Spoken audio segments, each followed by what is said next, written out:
Welcome to another edition of Lying on the Beach. I'm Steve Greenberg with, Lois Whitman-Hess.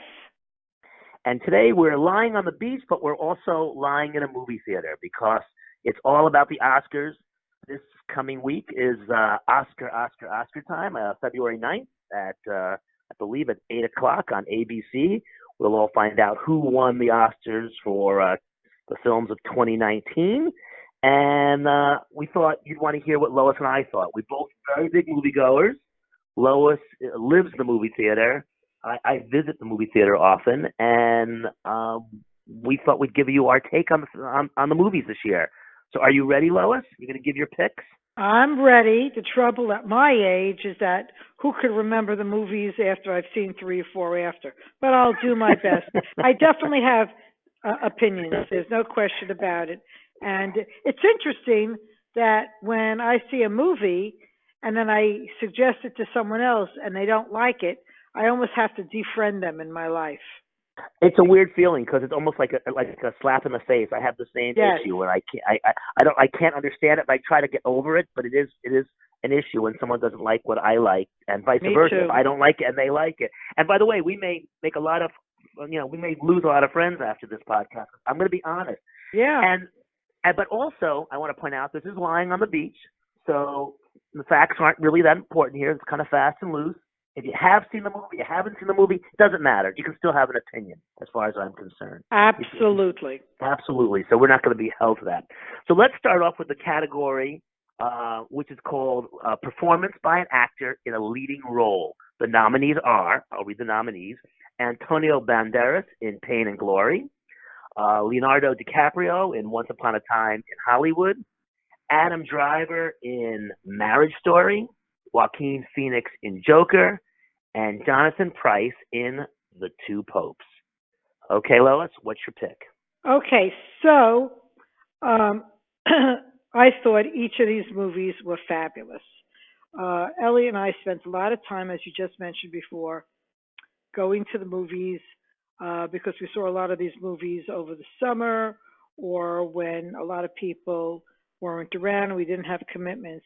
And I thought each of these guys did an amazing job. But Joaquin Phoenix, as far as I'm concerned, transformed himself into something else that is beyond description. And a lot of people have said to me that they don't want to go see it because, there's too much doom and gloom. There's too much, hostility going on. There's too much, violence. That was the word I was looking for, violence. But this movie is really about, as far as I'm concerned, a slice of life that most of us are not aware of every day. We all go about our business. We're all trying to, soak life for all it's worth, and we don't understand what a lot of people on the outside, how they're looking in and how their life is. And Joaquin Phoenix just is brilliant. Brilliant. So the Oscar goes to, in Lois's Oscars, goes to Joaquin Phoenix. Now, can I say a little something about the others very quickly? Well, let me give my pick. Okay, give yours. Okay. I happen to agree with you 1,000%. Of the nominees right here, Joaquin Phoenix to me is the clear-cut winner. If he doesn't win, it'll be a robbery. I'm not saying I love the movie, but I loved him in it. He really, really showed his acting chops, and Joaquin Phoenix gets my Oscar for that performance. However, let's talk about the other performances. Yeah, I just want to say one more thing towards it. We've seen Joaquin in, I think it was Johnny Cash and other roles where he really adopts, the role. However, when he was walking up in the award shows that already have been aired, I mean, he kind of like has that look, the way he sways, the way he tilts his head, the way he, twirls his hand. He has a lot of the Joker in him, but he still was able to make you feel that you were looking at someone else and not Joaquin Phoenix. And too often you're still looking at the actor that you know. So That's why he was so amazing. And by the way, I also just want to say everything that supported his role, the costume, the Oh setting, yeah. everything. They got every apartment, every other role, all the other clown characters were just so perfect that you felt like you were living his life, that you were like, a distant relative that like didn't want to get too involved, but like, was very concerned about, the character. It was really amazing. Okay. So, um, I could tell you for Pain and Glory, I thought it was a wonderful, wonderful movie, but it was nothing that I think anyone's ever going to remember. That's just, I mean, I felt the same way. I mean, I think Antonio Banderas is a terrific actor, and he's playing Pedro Almodovar, who is the director, but he's actually playing him in the movie, kind of recreating his life. And they're close friends. I just didn't feel it was a real stretch for him either. It just seemed like just another little piece of him. And that's that's what my I biggest thought. Yeah, I thought Leonardo too. DiCaprio. I think he was playing Leonardo DiCaprio. I felt that was, that's probably very close to who he is. And again, this will make a lot of people not like me. I was not a big fan of Once Upon a Time in Hollywood. I was super disappointed. I was looking forward to it, and I was really disappointed by that movie. So it won't be getting any Oscars from me. Hold on a But minute. Hold on a minute. yes, here comes the fight. I love the movie.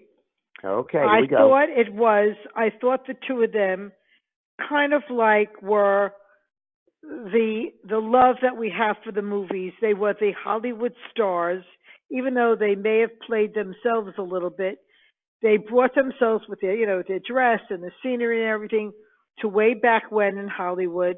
I loved seeing the Valley and Los Yeah. Angeles the way it was, because I started going out to LA in 1954 before many of you who are listening into this podcast were alive, and that's the way it was. And I thought they both looked gorgeous. They both played off of each other. Brad Pitt, I think, in some respects, may have even been better than Leonardo DiCaprio. The scene when he went, to this ranch that was near him and, just visited the crazy hippies there and how he performed and the guts he had. I just thought he was terrific all the way through. I don't know why you didn't like this movie. I thought I feel like Inglorious Bastards was the same thing. He wants to rewrite history. We've seen him do it once. There's no reason to do it a second time. But why was the rewriting of the history here? Well, that's not really how the Manson people. What happens to Manson please. people? So excuse me. So what about the phase that all of you authors and TV personalities use? You have to suspend your disbelief or poetic license, please. And Mike, look, we gave it to him for Inglorious Bastards. It was a very clever twist. To use the same twist again seems really cheap and easy. Plus, I felt it was like Leonardo DiCaprio. I've never used a flamethrower. Okay, let's have a flamethrower. It just seemed like they were having a lot of fun. I'm happy for them. It was probably a lot of money spent. I loved it. Good time had by all. And I think capturing Hollywood in from years gone by, I thought they nailed it. It had that same sleaze factor that you see when you actually go out there, which doesn't, which of course Hollywood tends to. You don't see that when it goes to the movie, so it's fun to actually visit the way they recreated Hollywood. That part was terrific, but I thought the story, Leonardo and Brad, I was not a fan of the movie. So you and I are going to have to agree to disagree on that one. But we both agree on Joaquin Phoenix. Adam Driver, Marriage Story. Any thoughts on him? Everything that you just said about Once Upon a Time, I felt about Marriage Story. I just could not wait for it to be over. It was like a drain on my life. I did not like any part of it. They were great actors. They followed the script. They did everything, but I don't see the point of that movie at all. I didn't like it. And Adam Driver, who I love, love, love, I almost didn't like it all.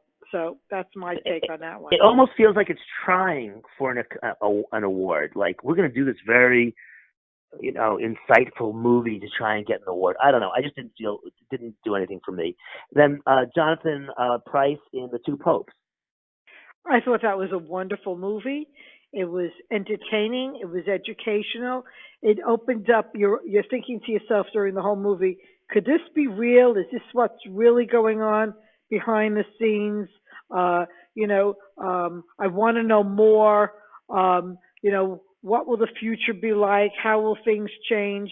I thought it was great. And you? I agree. I thought it was. I think he's terrific. Definitely an Academy Award winning performance, but I think in this case, Joaquin Phoenix is going to run away with it. So that's my take on that. Now let's do this next category. I have issues with, so you'll hear my crankiness about this one. This is performance by an actor in a supporting role. The nominees are Tom Hanks in A Beautiful Day in the Neighborhood, Anthony Hopkins in The Two Popes, Al Pacino in The Irishman, Joe Pesci, The Irishman, Brad Pitt in Once Upon a Time in Hollywood. What bothers me about this category is that none of these guys are supporting roles. They're all leads pretty much. Tom Hanks is the whole movie in that. Anthony Hopkins is a lead character. Joe Pesci and Al Pacino are both lead characters, and Brad Pitt is certainly a lead character. So they're using this to be like, I just find it a really cheap way to try and get their movie another Academy Award when they're not really focusing on the supporting character, in my opinion. Your feelings? I think it's just the way these roles came about and the way the movies were presented. But I guess, you're right if you think about it, but it doesn't. They're all leads. They're all lead characters. All five of them are lead characters in their movies. Well, this has always been a situation with, supporting and the lead characters. I mean, I could mention that over the years that I was. It should be a special feature character actor that has a minor part but has a great scene. That's what this category is about. And these five gentlemen don't fit that. They're all 50% or more of the picture. Tom Hanks is the entire picture. It doesn't make any sense. And certainly Brad Pitt is, even with Leonardo DiCaprio, I don't see why he's a supporting character. It's just, I didn't understand that either. It's a scam, as far as I'm concerned. All right. So anyway, who would you pick to get an award? This is a tough one. I really don't know who's going to take away with it. I don't think it'll be Tom Hanks. It'd probably be Brad Pitt because I don't think he's ever won before, so they might just give it to him for that. But of these people here, I probably think Anthony Hopkins gave the strongest performance. But it's a tough call, I'll be honest. Because I feel like Joe Pesci played Joe Pesci. Al Pacino is always the same.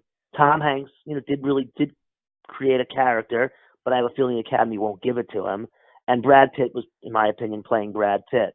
So the one who really was acting and showed some acting chops again, I would say, is Anthony Hopkins.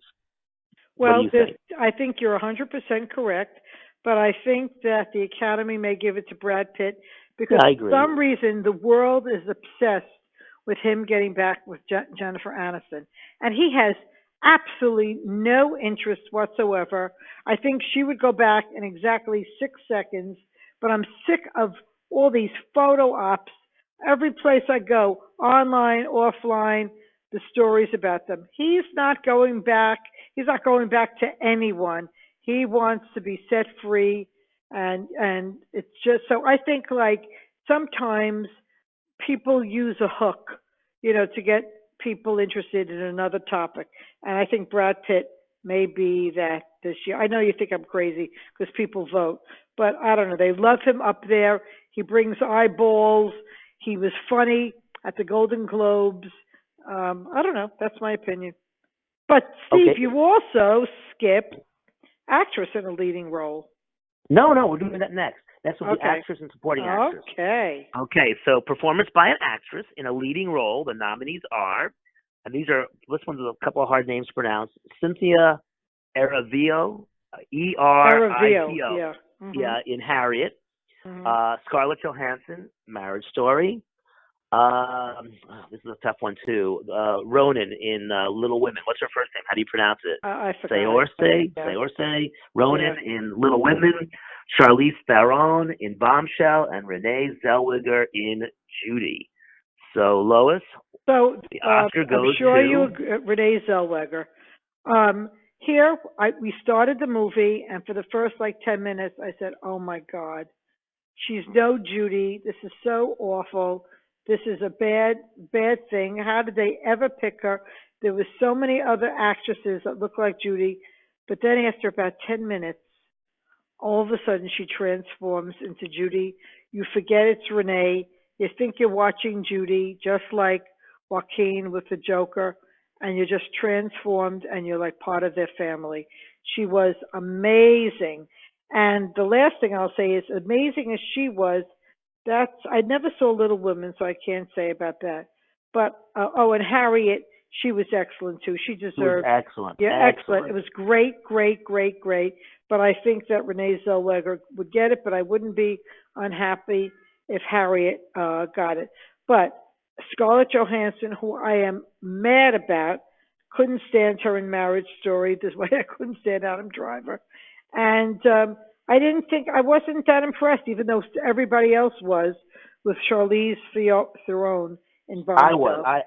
So my feeling is I'm kind of agreeing with you, but altered a little bit. I think Renee Zellweger will go home with the Oscar for Judy because she really does transform into Judy Garland. But I have to say, Charlize Theron was mesmerizing. I truly had to keep thinking, is that Charlize Theron or is that what's her name? I can't think of the character's name. It's like, is that really her or Charlize Theron? I mean, it was. I thought that was an absolute amazing. Megan Kelly, Megan Kelly or something like that. I don't know, who knows, yeah. Whatever. So she's off television, so we can forget about her. But anyway, she really did. I mean, it really was an amazing transformation. So I couldn't disagree with you more. I thought she looked like some other actress that we knew, some redhead that was married to a guy that was very dark. I don't remember. I didn't think any of them were good. I thought the whole Fox, the one with the Australian male actor, what's his name? I know. Russell Crowe. Russell Crowe's version of Roger Ailes was amazing compared to this. I thought this was lightweight. Nope, I don't want. She's not going to win. She's just not going to win. Well, I agree with you. I think Renee will and should win. Yeah. I thought Cynthia in Harriet was amazing. I thought she was terrific. She was great. That was a great movie, and it was so educational. People don't even realize those kind of movies, I think, are so important. I'll say I learned so much about Harriet Tubman just from that film that I did not know before. Right. So I absolutely think it's not only but also it's a great story. I mean, it's not just educational, or it's a great story. If you haven't seen it, you should see it. Okay, next we have a performance by an actress in a supporting role, and in this case, they're right. These women are all supporting actresses. Right. They're not the lead, and so these 5 women capture what this category is about, as opposed to the 5 men in the supporting role part for men. So here we have Kathy Bates playing the mom in Richard Jewell. We have Laura Dern in A Marriage Story. We have Scarlett Johansson back again, but this time in Jojo Rabbit. Again, she's a supporting role character, plays the mom. Florence Pugh. P-U-G-H, I have no, from Little Women, whatever, and Margot Robbie in Bombshell. And all 5 of these women are supporting roles. And of these 5, Lois, who's all right, here's my comment. I think their roles were so minor that I don't even think it's worthy of an award. I mean, I mean, some of them are on, like, they could learn their lines in an afternoon. They're on, they're off, and they get a supporting role. I mean, I didn't see the Kathy Bates one, so I can't tell you. But the rest of these, like, Kathy Bates is playing Kathy Bates again. I mean, she plays that Midwestern mom. Right. She got that down cold, and she's doing it again there. She's perfect. She even looks like the character. But no, I didn't go for. I'm not going for it. Laura Dern played Laura Dern again. Right. Scarlett Johansson was very good as the mom, but again, I just don't think it was an Oscar part. Florence, I didn't see Little Women, so I can't really judge on that one. I thought Margot Robbie was very good in Bombshell. She was on for 3 seconds. They were good 3 seconds, though. I maybe would give it to her. Okay, next, let's skip on to, in fact, before we go on to the bigger categories, I want to mention our sponsor. So we couldn't have Lying on the Beach without our wonderful sponsor, which is the HANDLstick.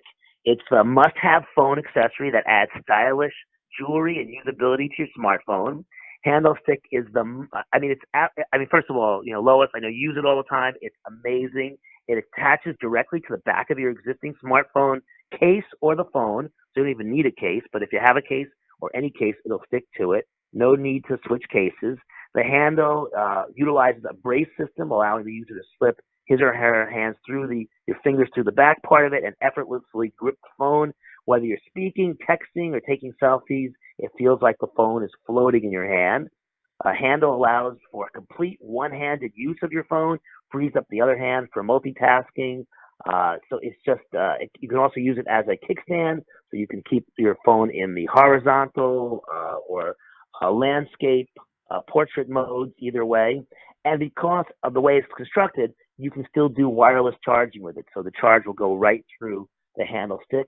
There's more than 40 different styles, including animal prints, lots of colors, fun glittery ones, and a sophisticated carbon fiber patterns.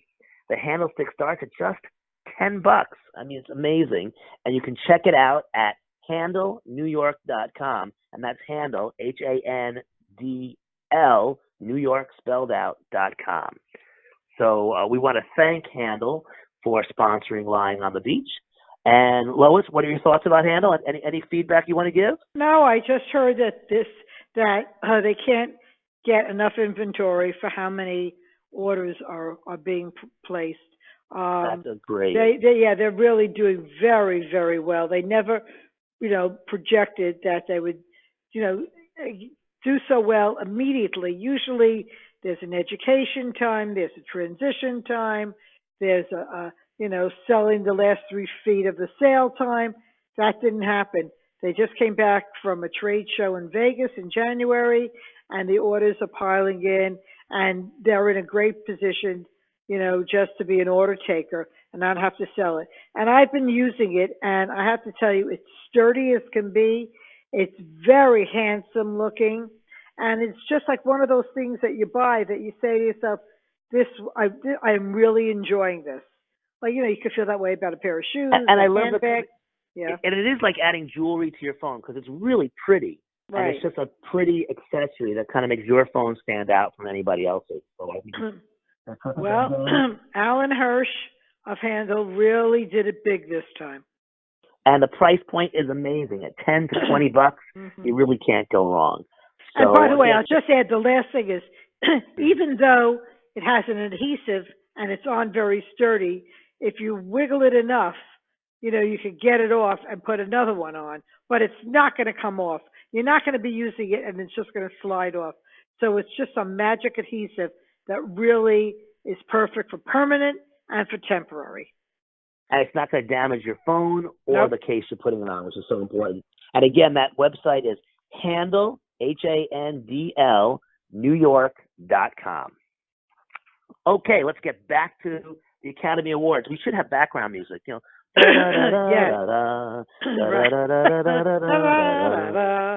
Well, do you want to talk about the awards show, or you want to go through more of the awards? Let's go through more of these, and then we can wrap it up with the awards show. So next is achievement in directing. I'm skipping a lot of categories. So next is directing.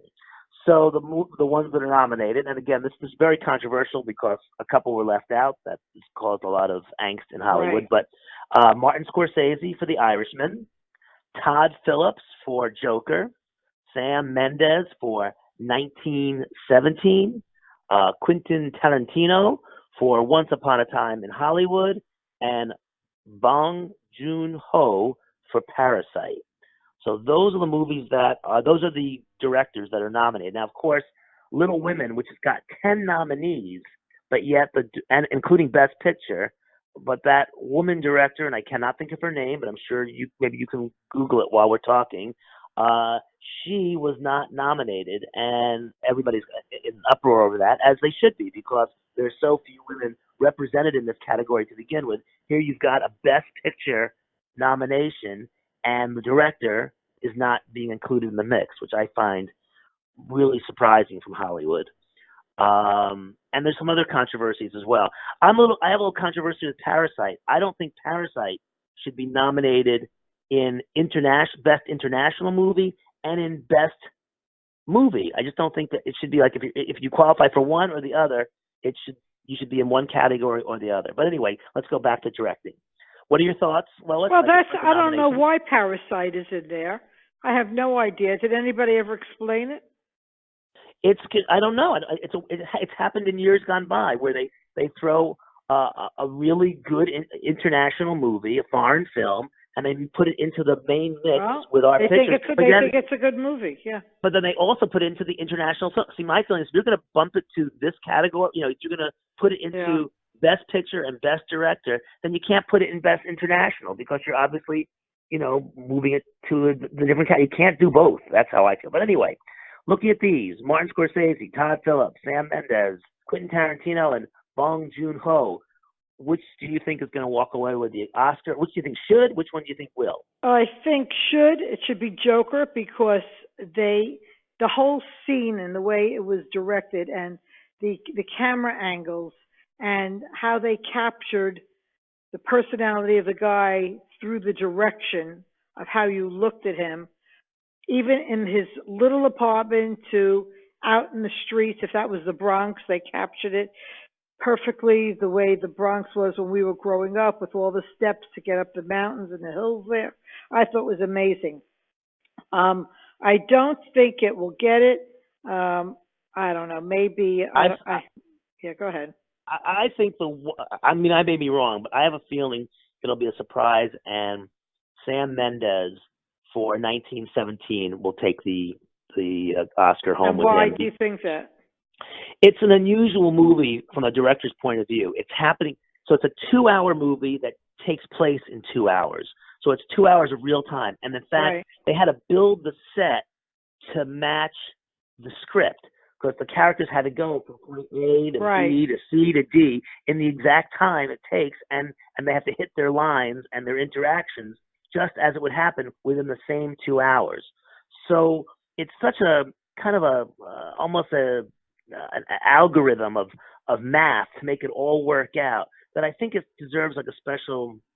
I just think other directors will appreciate the intricacies of doing that, and that'll be why Sam will take home the Oscar. I might be wrong, but that's just my guess. It might be Martin Scorsese because everybody loves him so much. I just don't know. Yeah. As far as Sam Menendez is concerned, I was expecting more from the camera. I think it would be A for effort, and that's why he'll get it. But I didn't say, oh my God, this has changed my life and all movies should be made this way. How do you feel about it? Well, I think it was a clever, kind of a gimmicky thing. And I like a gimmick, once, not over and over again. And I think it probably should get a special nod. The other movies seem kind of very typical. And I don't know. I would be very surprised I think he might win, but I could easily see Martin Scorsese taking it. Or like you said, Joker's getting such buzz. Todd Phillips may take it. I don't know. I would give it to Sam, I think. So there'll be people that will think that Parasite should get it also. And they may give it to them just for the same reason why they're in this category. It was interesting because early summer, Ellie and I have an Asian friend, and she told us to go see this movie. And she doesn't usually recommend anything to us. So I was like, ooh, that's interesting.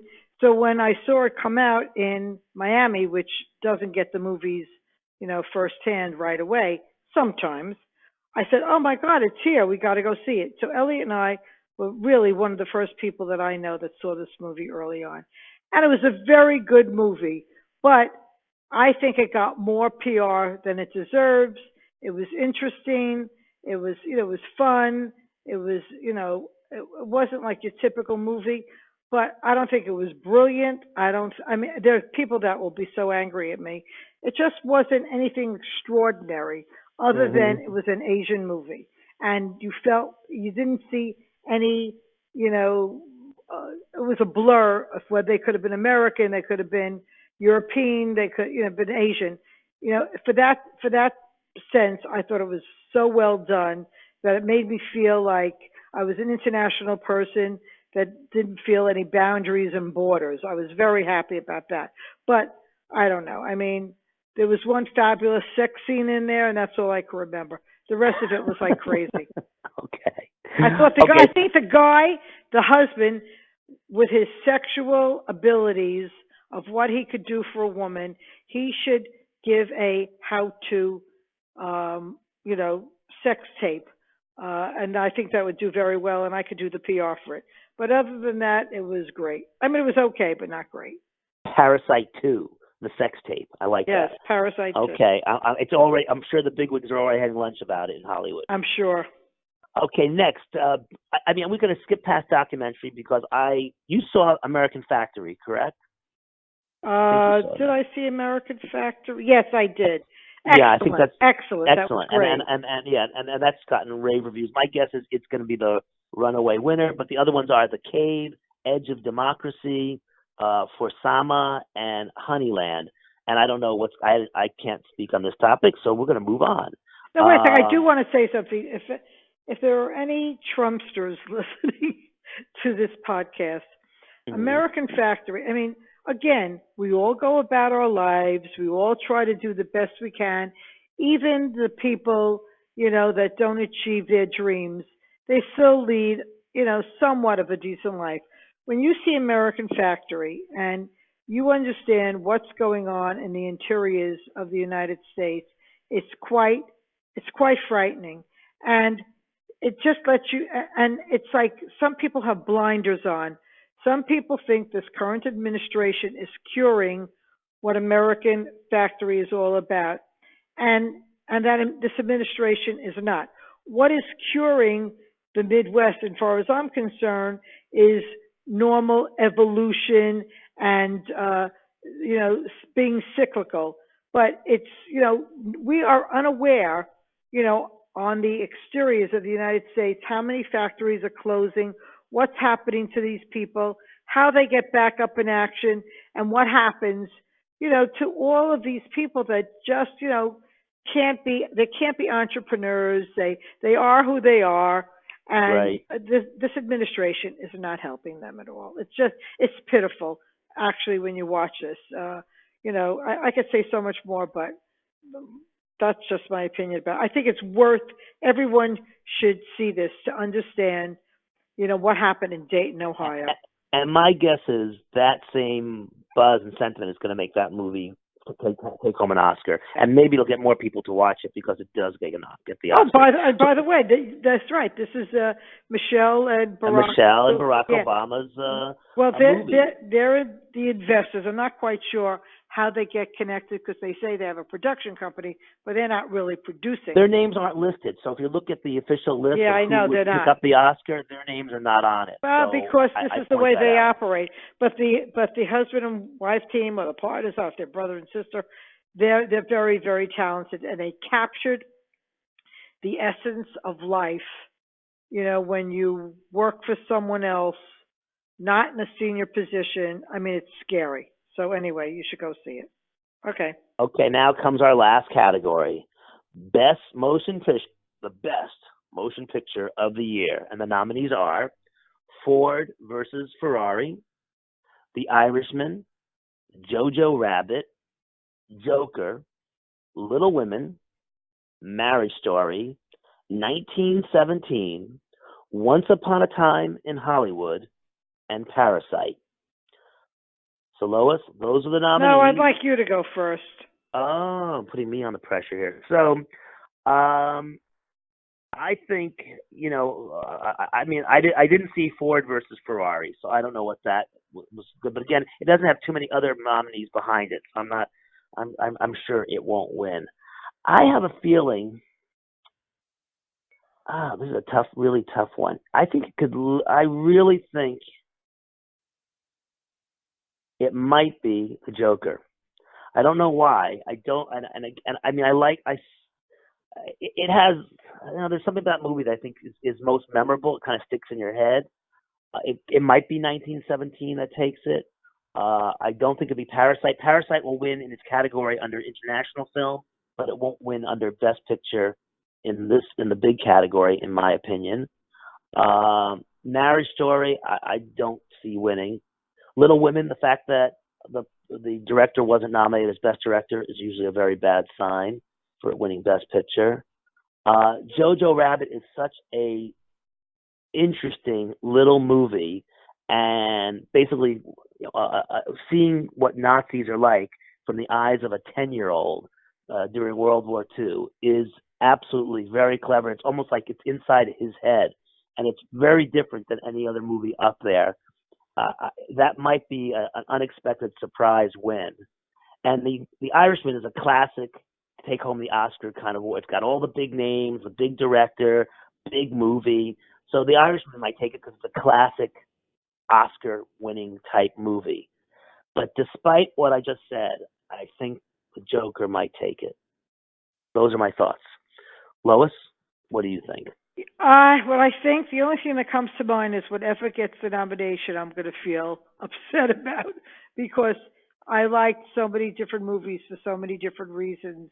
You know, I don't know. You know, the Joker. This is the third time around, I think, for making the Joker. Mm. I don't. I think for that reason, it may not win. I think that Martin Scorsese might get it because the Academy just may want to give it to him.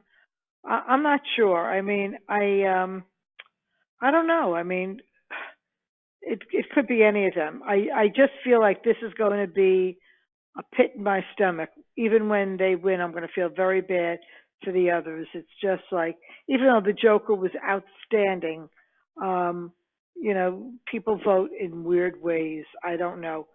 This is the most popular contest. I don't know. Yeah, I I can't mean, if you call want it. a classic one that should win the Oscar, would be The Irishman. It's got all the big names. It's De Niro and all those folks. It's a Scorsese picture. It's so Hollywood, and it has that gritty Godfather-ish type feel that you'd think it's just a classic. Give it the Oscar and go home, and it may be just that.